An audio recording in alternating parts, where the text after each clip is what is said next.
My name's Will, as the nice man said. And this piece is called Inheritance. If I can find it one second. Sorry. All right, cool.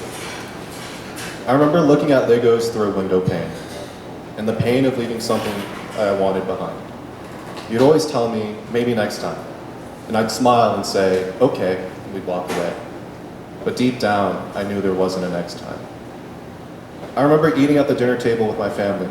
As I ate cleanly and neatly, you would always tell me to eat like a man, as if trying to eat something as fast as possible was considered manly. Making a mess was manly. I remember laying in the back of a car as you drove from home to work. I'd sleep peacefully as the car moved freely, and I'd wake up when we were there. I remember the night we were driving home and you told me grave news, that my grandparents were getting worse.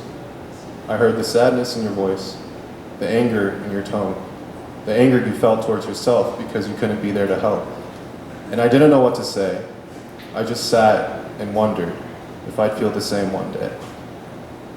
I remember the times we went go-karting and how you'd drive me around the track, and my laughter would trail up behind me and, be covered in smoke. Sorry.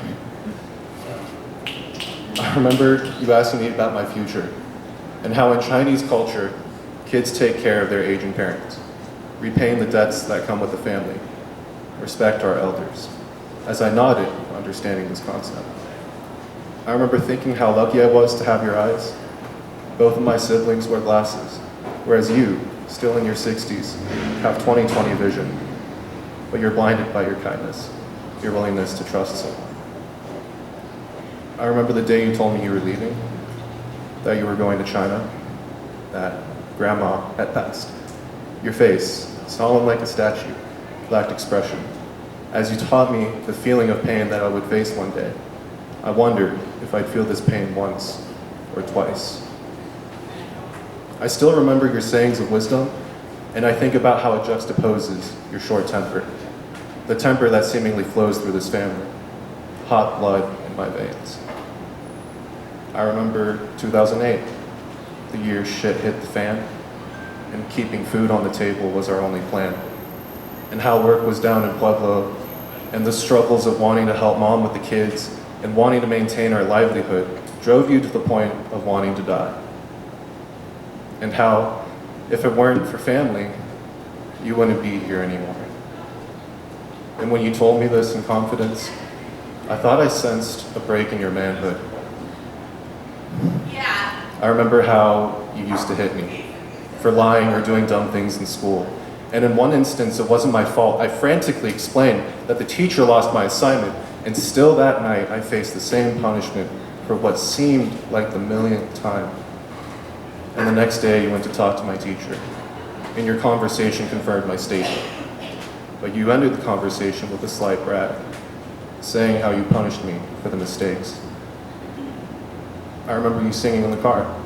As we drove across the desert on a road trip, I sat in the back playing with Legos you bought for me, and I sang with you.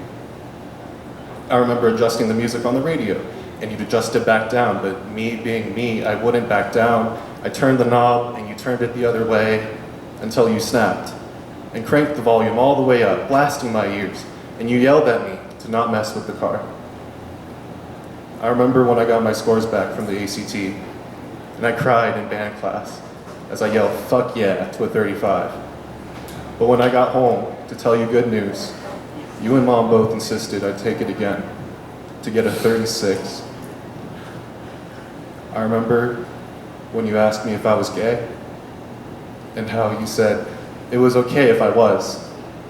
I responded truthfully with no, and you said, "Thank God."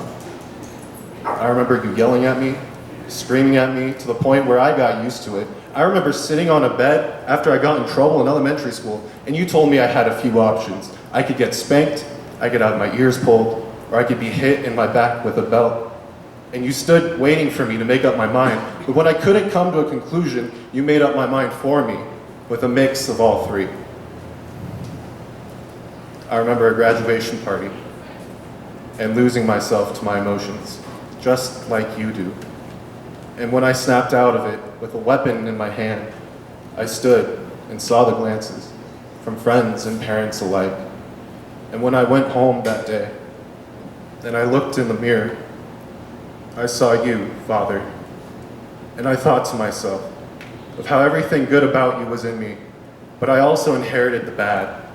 And I realized that while I feared you, I should have feared myself. I overlooked my genetics and didn't see my emotions. This inheritance comes with the price I wasn't ready to pay. Anger, rage, pain, and suffering. I remember how you told me I wasn't planned, that I was conceived while my mom was on the pill, and in that time period, she missed a few periods, and as though the stars aligned, I came into this world. But with the catch in my inheritance that I blame you for. I hate myself and my father figure mentor. I hate not knowing how to deal with my emotions at times, and how I would go to you with problems, and you told me I'd be fine. But I'd end up repressing. The shit is depressing. I inherited the wrong things. When I look in the mirror sometimes, I see your smile, and I hope I won't lash out for a while like you do. I hope I remember these things and think, this can't be right.